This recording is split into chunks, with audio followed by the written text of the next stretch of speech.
Hey, as a certified professional life coach who's worked with a lot of women on goal setting and on goal setting myself for many, many, many years now, there are a lot of common pitfalls that I've noticed. And I want to share one with you that's especially powerful that even I forget to do myself. And honestly, a lot of times I do not see people who are talking about goals or different goal setting tools really talk about this very explicitly. Some of them do this well, and honestly, some of them don't. So here is common goal setting pitfall that I want to share with you, and that is a lot of people set their goals backward.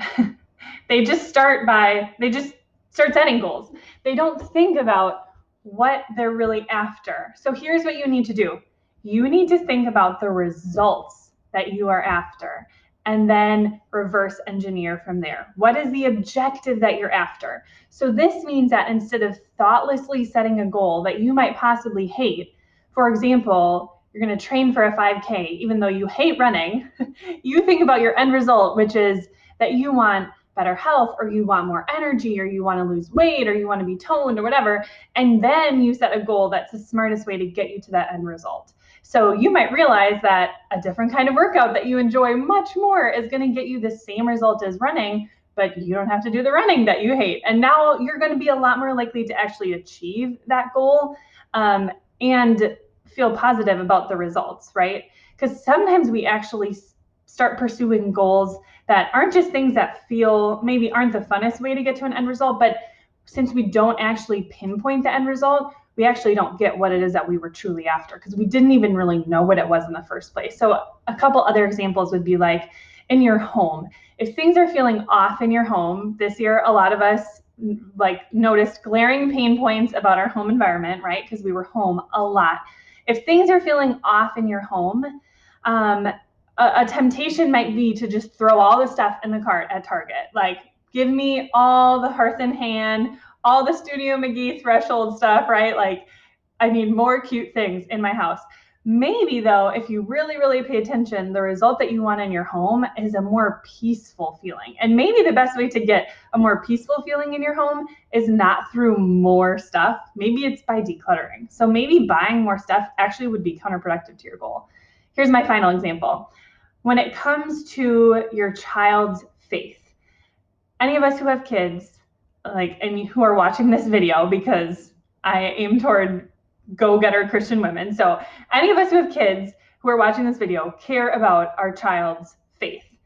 And so because we care about that, maybe a goal that we would set would be something related to reading Bible stories or, something like Bible stories, right? Maybe that would be a goal that we set.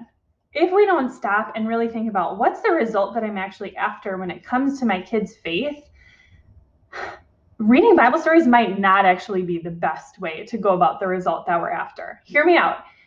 That is like a very obvious thing to do, right? If you care about your kids' faith, teach them the Bible.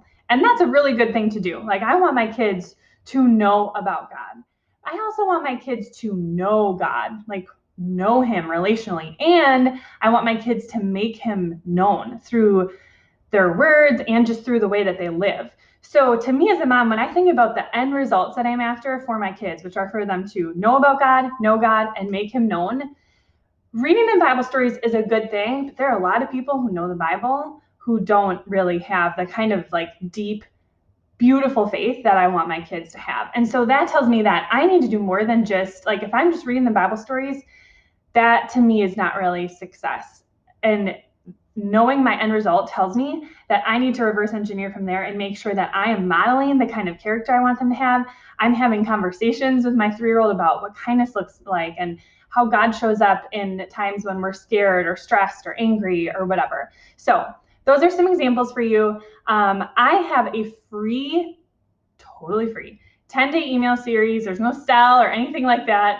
No gimmicks, just a free 10-day email series that I put together with 10 of the most common goal setting pitfalls that I notice as a life coach. And this was one of the tips from that series. So if you want to see what the other 9 are, where I tell you some of the things to be careful to avoid and then tell you what to do instead, whether you're doing goal setting or just trying to live more intentionally or resolutions, whatever you want to call them, this series is going to be really powerful for you. So click the link, depending on where you're watching this video, either above or below, wherever it is, to get that email series. And I'm so excited to share the rest with you.